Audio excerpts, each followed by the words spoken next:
Selamat pagi, salam sejahtera dan salam bahagia.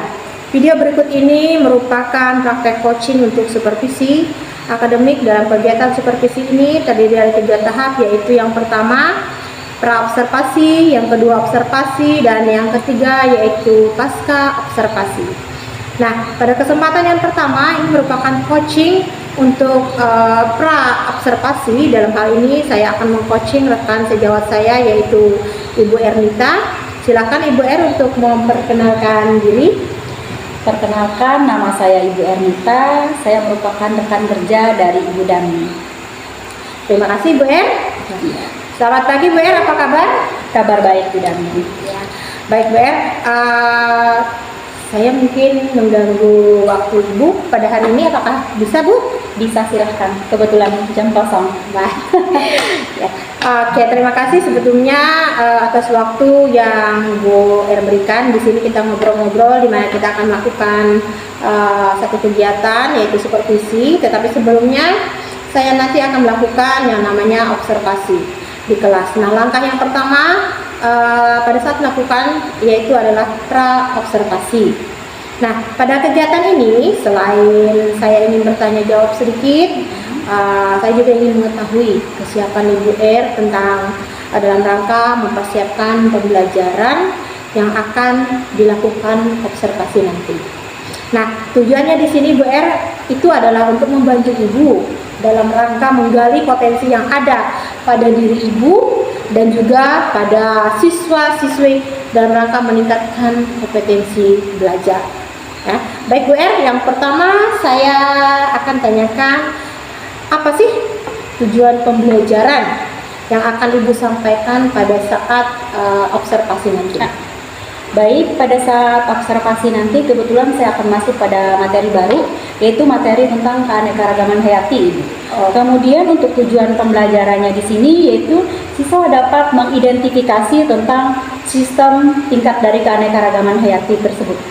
Oke, berarti dari satu hal yang disampaikan nanti yaitu bagaimana siswa dapat mengidentifikasi ya Bu tentang tingkat keanekaragaman hayati. Jadi nanti pada saat observasi ada 2 indikator itu Ibu yang Ibu sampaikan ya Ibu? Iya, betul. Oke. Nah, jadi pertama sebelumnya saya sudah melakukan pembelajaran itu proses pembelajaran yang Ibu lakukan pada waktu melakukan pembelajaran di kelas itu seperti apa Bu Iya, untuk pada bab sebelumnya saya pernah melakukan pembelajaran dengan menggunakan media PowerPoint Ibu. Tetapi setelah saya tinjau lebih lanjutnya, melihat hasilnya ke depannya, itu banyak siswa yang masih belum mencapai KKM untuk dengan media PowerPoint tersebut. Berarti yang sudah Ibu lakukan itu Ibu rasa masih belum maksimal ya Bu Iya, betul. Kira-kira kenapa seperti itu Bu menurut Ibu? Mungkin karena pembelajaran dengan PowerPoint itu tidak berpusat pada siswa Ibu. Dan untuk kedepannya ini nanti tentang bab baru ini saya akan mencoba tentang RPP yang berdiferensiasi. Oh, jadi selain itu kira-kira nanti apa yang Ibu lakukannya nanti selain menggunakan PowerPoint. Oh ya, selain menggunakan PowerPoint, Ibu mengatakan bahwa Ibu akan mencoba melakukan pembelajaran menggunakan RPP yang berdiferensiasi. Ya. Oh begitu. Ini akan membuat pembelajaran yang berdiferensiasi, maksudnya dengan yang sebelumnya itu pengembangan yang Ibu lakukan itu kira-kira strategi apa yang akan Ibu lakukan atau rencana apa yang akan Ibu lakukan untuk pembelajaran tersebut? Iya, untuk RPP berdiferensiasi ini Bu, saya berniatnya itu mencoba membuat lembar kerja untuk siswa, kemudian ada alat peraganya, kemudian mereka nanti akan saya bagikan menjadi 3 kelompok sesuai pada materi pokok bahasan tersebut. Oke, baik. Jadi yang saya tangkap dari yang Ibu ingin buat pembelajaran yaitu akan mengakomodir seluruh kebutuhan belajar siswa. Iya. Karena seperti yang kita ketahui kan siswa ini memiliki 3 gaya belajar, itu semoga nanti bisa terakomodir semua, yaitu visual, auditori, dan kinestetiknya Ibu. Betul ya, jadi ada gaya belajar itu memang harus kita penuhi ya Bu ya. Nah, jadi pembelajaran Bu R yang sudah rancang itu kan berpusat pada siswa ya Bu. Iya. Jadi semua gaya belajar dan kegemaran siswa juga akan tercover di pembelajaran yang Ibu rencanakan nanti ya. Bagus sekali ya Bu R untuk perencanaannya. Nah, kemudian Bu R, kira-kira dalam melaksanakan rencana itu ada nggak yang Ibu libatkan rekan-rekan dalam proses tersebut atau siapa begitu?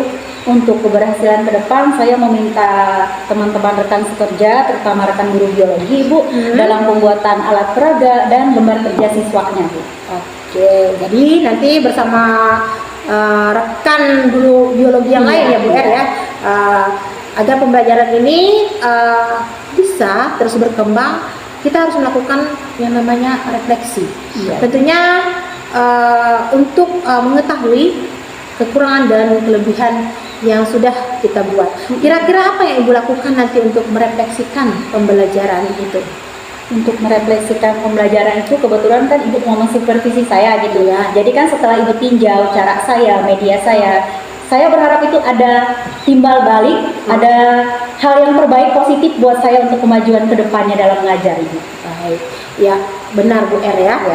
Dengan adanya supervisi ini, sebenarnya supervisi ini membantu kita. Iya. Itu dalam rangka itu meningkatkan kompetensi diri. Jadi tahu nanti kalau kita melibatkan orang lain, berarti proses yang kita laksanakan itu kita bisa mengevaluasinya, lebih terpantau. Iya, merefleksikannya nanti supaya itu akan lebih baik lagi ke depannya.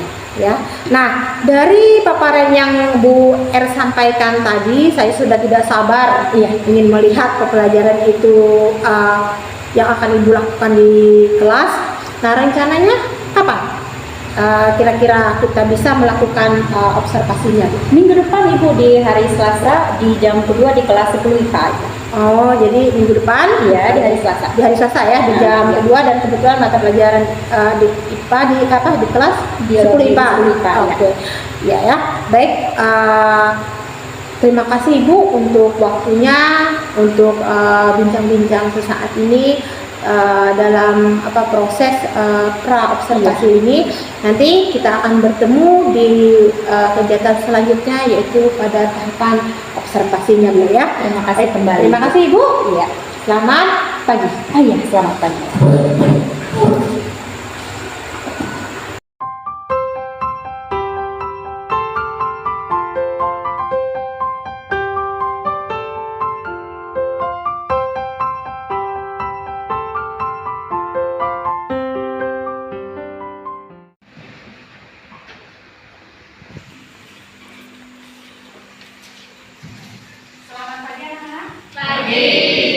Apa kabarnya hari ini? Baik.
ruangan kita sudah siap untuk kita belajar?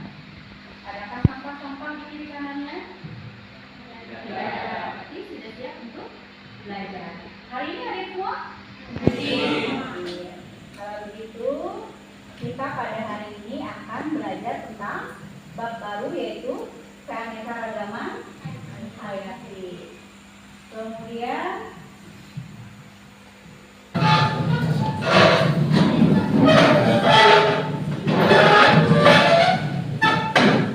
sudah siap? Di sini bab baru kita tentang keanekaragaman hayati. Silakan disaksikan videonya. Ini adalah merupakan bagian dari materi kita hari ini. Belajar apa saja yang berat. Setelah itu kita akan belajar manfaat dari keanekaragaman hayati, dan yang terakhir kita akan belajar tentang upaya pelestarian keanekaragaman hayati. Namun, untuk pertemuan hari ini yang akan kita fokus pelajari adalah bagian yang sendiri. Itu artinya adalah beraneka ragam, bermacam-macam. Hayati itu artinya adalah segala sesuatu yang hidup. Jadi keanekaragaman hayati atau biodiversitas itu artinya keseluruhan variasi. Nah, ini pengertian dari Biodiversitas dapat terjadi pada berbagai tingkatan. Kita garis besar, biodiversitas ini dibagi menjadi 3 tingkat, yaitu warna, tapi warnanya berbeda-beda. Nah, ini mengakibatkan adanya suatu variasi. Nah, itu tadi tentang keanekaragaman yang pertama, yaitu keanekaragaman tingkat gen. Di sini dalam satu jenis itu terdapat bermacam-macam jenisnya. Kemudian di situ ada yang contoh pada bunga mawar. Seperti yang kita tahu, bunga mawar itu ada macam-macam warnanya. Di situ menimbulkan variasi atau varietas. Misalnya pada mangga. Kita lanjut lagi. Nah, selanjutnya juga ada yang matanya sipit gitu ya, walaupun disebut juga sebagai variasi. Keanekaragaman ini ditemukan pada komunitas atau kelompok berbagai spesies makhluk hidup dalam genus yang sama, yaitu Felidae. Nah, itu keanekaragaman hayati yang kedua, yaitu pada tingkat spesies atau jenis. Di situ dicontohkan ada misalnya pada tumbuhan jenis kacang-kacangan. Apa contohnya? Kacang-kacangan. Ada kacang apa? Kacang panjang, kacang buncis, kemudian kacang kedelai, dan kacang hijau. Contoh untuk tumbuhan. Ataupun misalnya jenis palem-palemak. Ada kelapa, sawit, kurma, kenal. Itu merupakan contoh untuk keanekaragaman tingkat spesies. Kita lanjut lagi videonya.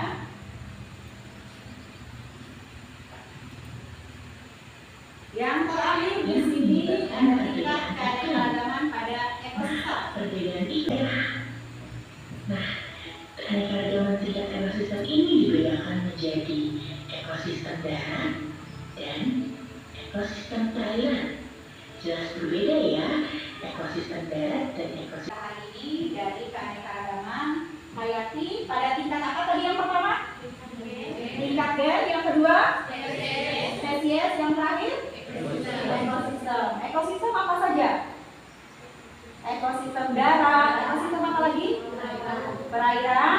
Ekosistem padang pasir, hutan hujan tropis, dan ekosistem lainnya. Kemudian penyampaian materi Ibu sudah selesai. Ibu minta kalian membentuk kelompok. Kita bentuk menjadi 3 kelompok ya. 3 kelompok. Ini aja lah. 2 deret sana, kelompok 1.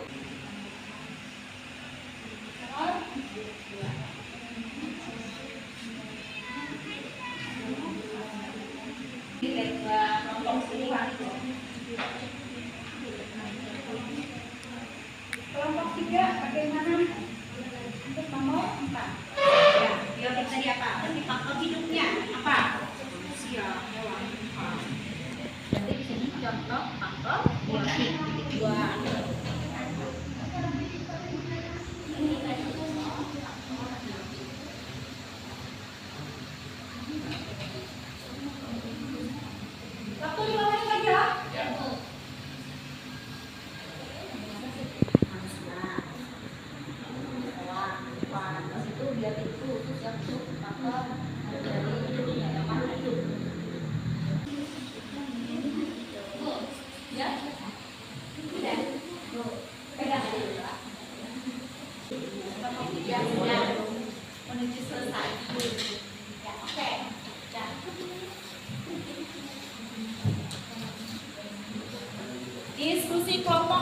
sudah selesai dan sekarang setiap kelompok bertugas untuk mempresentasikannya. Silakan maju semua.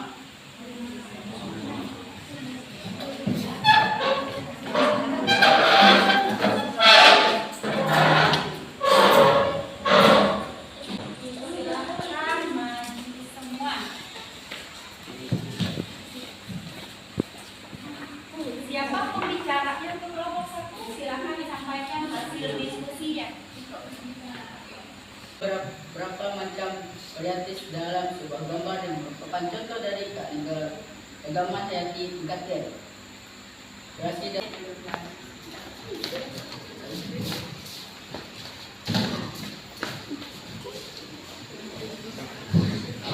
Kelompok 2, kelompok 3, beri semangat untuk kelompok 1.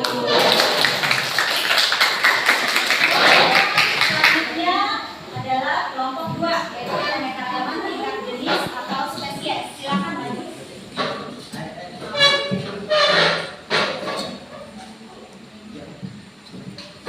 Ya.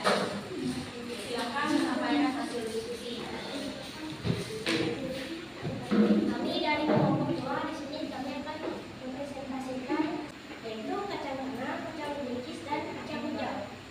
Untuk presentasi yang dapat kami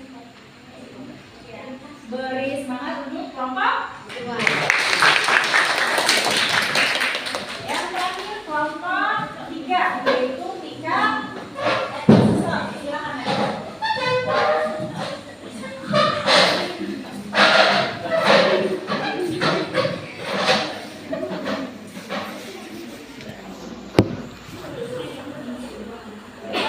Semangat untuk kelompok 3. Persentase sudah selesai untuk kelompok 1, 2, dan 3. Keanekaragaman hayati adalah keragaman makhluk hidup dari semua sumber, termasuk diantaranya daratan, lautan, dan ekosistem perairan lain, serta kompleks ekologi yang merupakan bagian dari keanekaragamannya mencakup keanekaragaman di dalam jenis, antar jenis, dan ekosistem. ya. Kemudian keanekaragaman hayati tadi ada berapa tingkat? 3. Satu apa? Tingkat yang kedua spesies, yang ketiga ekosistem. Contoh dari bentuk gen apa? Ayo kelompok 1. Yang gen tadi apa contohnya? Satu aja. Padi, mangga, itu contoh untuk kelompok tingkat gen. Yang spesies satu jenis apa contohnya?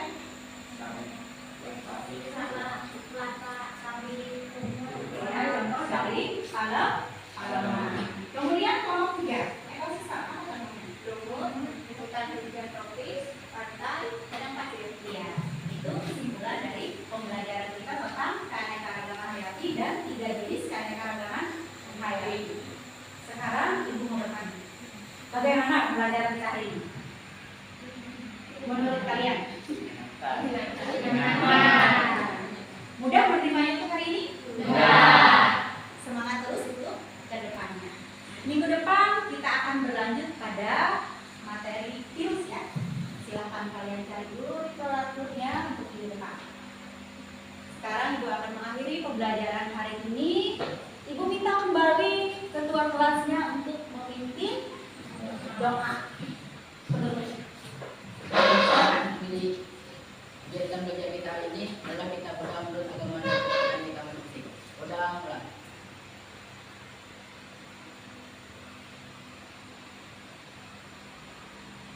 Berdoa selesai.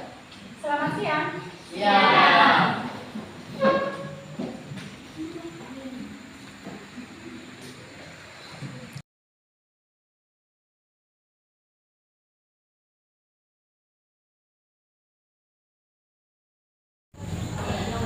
Selamat pagi.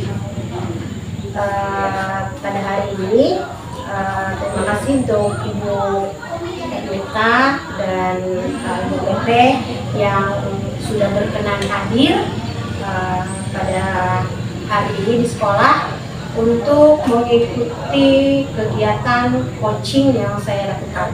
Nah, untuk kegiatan coaching itu sendiri itu kan terdiri atas 3 tahapan. Yang pertama ada praobservasi, kemudian ada observasi, dan pada hari ini nanti kita sudah memasuki di tahap pasca observasi. Nah, sebelumnya terima kasih Ibu PP, Ibu Yuli sudah berhadir di sini untuk membersamai saya beserta Ibu Ernita sebagai guru yang atau kasih jawab yang saya coaching ya. Nah, selamat pagi Bu R. Iya, selamat pagi Bu Dari. Ya, gimana kabar Ibu Ernita hari ini? Baik. Bu R, hari ini apakah Ibu R tidak sibuk? Tidak, kebetulan kosong Bu Dari. Oh iya ya, karena kelas 3 sudah tidak ada, jadi mana kosong ya. Baik Bu Er, nah kemarin kita sudah melaksanakan kegiatan coaching kita. Kita sudah melakukan observasi, kita sudah melakukan observasi ya.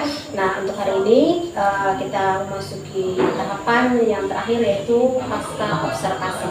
Nah pada kegiatan pasca observasi ini nanti kita berbicara tentunya untuk merefleksikan adakah hal-hal yang positif yang Ibu dapatkan setelah kita melakukan proses observasi tersebut, atau bisa jadi Ibu malah menemukan adanya kendala-kendala selama kegiatan observasi yang dilaksanakan di kelas kemarin ya Bu ya. Baik, sebelumnya bagaimana perasaan Ibu setelah melaksanakan pembelajaran kemarin itu Bu pada saat di observasi? Setelah pembelajaran kemarin, pertama dulu saya ucapkan terima kasih karena sudah memilih saya untuk observasinya. Oh iya. Karena dengan observasi tersebut jadi tahu gimana kelemahan, kekurangan ataupun kelebihannya untuk diri saya. Kemudian untuk observasi kemarin saya merasa senang Bu. Iya. Karena dari situ saya banyak belajar, terutama kan kemarin tentang pembelajaran yang berdiferensiasi. Sebelumnya kan belum saya terapkan itu Bu. Iya. Baik, jadi dari kegiatan observasi yang sudah itu, Ibu kan sudah menerapkan pembelajaran berdiferensiasi seperti itu Ibu ya, yang nantinya Ibu harapkan bisa mengcover semua kebutuhan belajar siswa-siswi Ibu. Nah, menurut Ibu pembelajaran Ibu yang sudah Ibu lakukan itu sudah sesuai atau tidak dengan pembelajaran berdiferensiasi seperti yang Ibu rencanakan? Untuk prosesnya mungkin iya sudah sesuai Bu, dari pembukaannya, kemudian intinya, kemudian penutupnya sudah sesuai berurutan dengan pembelajaran berdiferensiasi. Cuman kemarin kan kita harus mengcover itu gaya belajar siswa yang ada 3 itu kemarin, seperti audio, visual, kemudian kinestetiknya. Mungkin karena ini baru pertama bagi saya tuh tentang yang berdiferensiasi, lalu saya agak mengabaikan yang tentang 3 jenis gaya belajar siswa tadi, sehingga saya lupa mengelompokkan mereka. Saya masih pengelompokannya secara acak. Saya masih fokus pada tahapan diferensiasinya. Ya itu. Jadi memang ya sepertinya yang sudah saya amati pada saat proses observasi yang Ibu laksanakan, memang betul Ibu sudah melaksanakannya sesuai tahapan. Ada pembukaan, kemudian ada kegiatan intinya, ada penutup, bahkan kemarin juga melakukan presentasi juga Bu ya. Nah di situ sebenarnya Ibu sudah berniat untuk mengakomodir semua gaya belajar siswa ya. Tapi seperti yang Ibu katakan tadi ada sedikit permasalahan. Nah menurut Ibu ada nggak kendala yang Ibu rasakan pada saat Ibu melaksanakan pembelajaran itu kemarin? Pada saat pembelajarannya tidak ada sih untuk kendalanya, cuma itu tadi karena terlalu inginnya tadi runtutan dengan berdiferensiasi tadi, akhirnya gaya belajar itu agak terabaikan. Itu aja. Iya, jadi tidak harusnya Ibu Tidak petakan tercover dulu, ke situ, iya. Harusnya Ibu petakan dulu ya kan, siapa siswa yang, yang audio, gaya belajarnya audio, siapa iya. yang kinestetik dan siapa yang visual. Visual, Ya iya. itu memang berarti itu kemarin Ibu masih acak Iya, ya, saya ambil kelompok secara acak. Saya urutkan 1, 2, 3 karena ada 3 kelompok kemarin.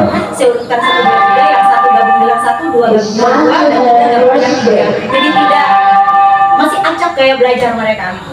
Iya, berarti kedepannya nanti memang harus dipetakan dulu Iya. ya. Jadi supaya tahu nantinya siapa siswa ini yang kebutuhan belajarnya secara visual, kemudian siapa siswanya yang secara auditori dan kinestetik gitu ya. Tidak apa-apa nanti bisa dilaksanakan lagi kedepannya untuk perbaikannya. Jadi apa kira-kira rencana Ibu kedepannya nanti untuk mengatasi permasalahan atau kendala yang Ibu temui pada saat pembelajaran kemarin? Mungkin nanti untuk mengelompokkan gaya belajarnya saya bisa bikinkan kuesioner dulu. Dari situ saya akan tahu dari jawaban-jawaban mereka mana kelompok siswa yang dengan gaya belajar auditori, visual, dan kinestetik. Oh iya betul ya Bu ya. Jadi tindakan awal nanti melakukan pemetaan ya, Iya. mengelompokkannya itu dengan memberikan kuesioner, mereka menjawab itu, dan dari situ Ibu menilai ya, Iya. siapa anak-anak ini yang Kelompok masuk belajar. di kelompok belajar kinestetiknya, siapa yang di auditori dan visual gitu ya. Baik, rencana yang sangat bagus ya untuk Ibu laksanakan ke depannya. Nah, kemudian kapan kira-kira rencana Ibu ini akan Ibu realisasikan? 1 minggu ini mungkin saya akan petakan dulu, bikinkan kuesioner yang sesuai dulu, kemudian setelah 1 minggu akan dilaksanakan pembelajaran lagi. Baik, jadi dalam waktu dekat ya Bu ya akan Ibu realisasikan tentang rencana Ibu tersebut. Baik, nah selanjutnya setelah observasi itu kita kembali ke coachingnya. Saya ingin menanyakan ke Ibu, menurut Ibu bagaimana kegiatan supervisi itu sendiri? Kegiatan supervisi secara pribadi menurut saya menguntungkan bagi saya, di mana saya bertemu dengan hal baru, ada masukan baru, di mana kekurangan dan kelebihan saya tahu di mana kelemahannya, kemudian bagaimana saya mengakomodir siswa, itu lebih ada pengalaman ke situ. Iya, baik Bu ya, memang betul. Jadi supervisi ini gunanya itu kan untuk menggali kompetensi Ibu gitu ya, supaya Ibu bisa lebih maksimal lagi dengan siswa. Nah, dan jangan pernah berpikir bahwa melakukan supervisi itu untuk mencari kesalahan. Tidak ya, tidak sama sekali seperti itu. Karena nanti yang supervisi dan ini kita adalah mitra. Ya, bukan berarti saya mensupervisi Ibu karena saya punya kelebihan, tidak ya. Tetapi kita adalah mitra yang sama-sama melihat yang mana yang baik dan yang tidak baik, yang mana yang harus dikembangkan dan yang mana yang tidak perlu lagi kita kembangkan dalam proses pembelajaran ke depannya. Baik Bu R, saya rasa itu untuk percakapan kita hari ini cukup sampai di sini. Terima kasih untuk waktu Ibu, terima kasih untuk kesediaan Ibu mengikuti kegiatan coaching ini dari observasi bahkan sampai hari ini pada tahapan yang terakhir, yaitu pasca observasi ya. Terima kasih, semoga kedepannya Ibu lebih baik, lebih sukses dan bisa menjadi agen perubahan di sekolah. Terima kasih Bu ya. Selamat Selamat pagi ya. Selamat pagi.